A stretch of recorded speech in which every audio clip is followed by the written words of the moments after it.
لیا کی اس پرانی گلی میں جہاں دوپہر کے وقت بھی نیم کے درختوں کا سایہ رہتا تھا، زینب کے آنے کسی خوشبو کے جھونکے کی طرح تھا۔ وہ لاہور سے آئی تھی اپنی خالہ کے گھر 2 مہینے کے لیے۔ گھر والوں نے کہا تھا کہ موسم بدل جائے گا تو طبیعت ٹھیک ہو جائے گی، لیکن اصل میں اسے اس شہر کی بھیڑ سے دور لے جانا مقصد تھا۔ نیلی آنکھوں والی کم گول لڑکی جس کے ہاتھ میں ہمیشہ کوئی کتاب ہوتی تھی، جب چھت پر آ کر کپڑے سکھاتی تو ایسا لگتا جیسے گلی میں خاموشی اور گہری ہو گئی ہو۔ عثمان اسی گلی کے نکڑ پر اپنے والد کی چھوٹی سی کریانے کی دکان سنبھالتا تھا۔ عمر 29 سال، لیکن سوچ اس سے کہیں بڑی۔ دن بھر گاہک، حساب کتاب، اور شام ڈھلتے ہی دکان کا شٹر گرا کر وہ سیدھا نہر کی طرف نکل جاتا۔ جب میں ایک پرانی ڈائری اور سستی سی پین، بس یہی اس کی دولت تھی۔ اس نے محبت کے بارے میں صرف کتابوں میں پڑھا تھا، کبھی محسوس نہیں کیا تھا۔ شاید اس لیے کہ اسے لگتا تھا کہ محبت اس جیسے لڑکوں کے نصیب میں نہیں ہوتی، جو صبح آتے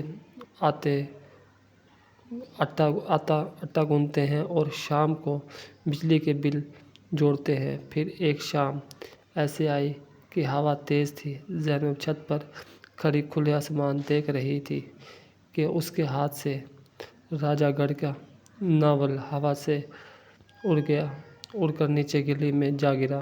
عثمان اسی وقت دکان بند کر کے گھر جا رہا تھا۔ اس نے کتاب اٹھائی، مٹی جھاڑی اور اوپر دیکھا۔ زینب گھبرائی ہوئی نیچے دیکھ رہی تھی۔ اس نے کتاب اوپر پھینکنا مناسب نہیں سمجھا۔ سیڑھیوں سے چھت تک گیا۔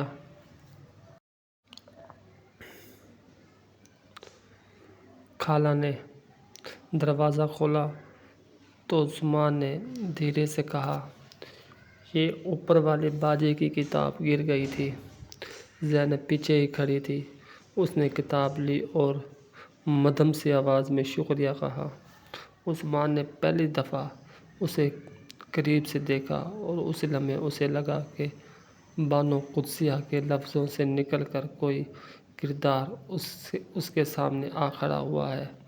اس نے بس اتنا کہا، "بانو قدسیہ کو پڑھنے والی لڑکیاں اب کہاں ملتی ہیں؟" زینب مسکرائی، وہ مسکراہٹ جو صدیوں کی تھکن اتار دے۔ "اور بانو قدسیہ کو سمجھنے والی لڑکی تو شاید اس گلی میں رہتی ہے۔" اس رات عثمان سو نہیں سکا۔ اس نے ڈائری کھولی اور پہلا شعر لکھا جو اس نے آج تک کسی کے لیے نہیں لکھا تھا۔ اگلے دن سے ایک عجیب کھیل شروع ہوا۔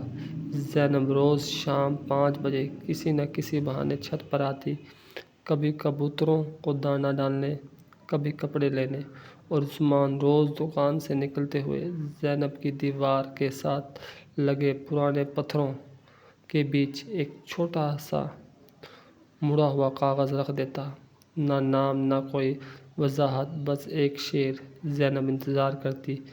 جب عثمان گلی سے نکل جاتا تو فوراً نیچے آ کر وہ کاغذ اٹھا لیتی، پھر سارا دن اس ایک شعر کو پڑھتی رہتی۔ کبھی عثمان لکھتا، "تم چھت پر آتی ہو تو لگتا ہے وقت ٹھہر گیا ہے"، اور اگلے دن زینب اسی جگہ جواب رکھتی، "وقت نہیں ٹھہرتا، بس دل بہل جاتا ہے۔" محبت عجیب طریقے سے پروان چڑھ رہی تھی۔ نہ فون نمبر کا تبادلہ ہوا، نہ کبھی کھل کر بات ہوئی۔ گلی کے لوگ کیا کہیں گے، خالہ کیا سوچے گی، یہ ڈر دونوں کے بیچ ایک دیوار کی طرح تھا۔ لیکن اس دیوار پر وہ روز ایک نیا شعر لکھ دیتے تھے۔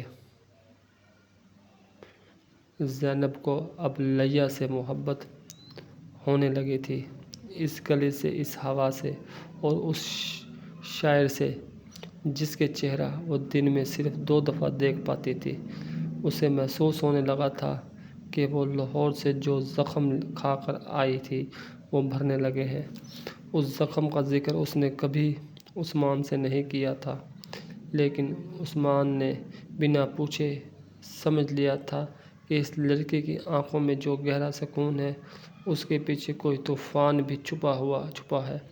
اس نے کبھی خریدا نہیں، بس اپنے لفظوں سے اس طوفان کو ہلکا کرنے کی کوشش کرتا رہا۔ یوں ہی 1 مہینہ گزر گیا۔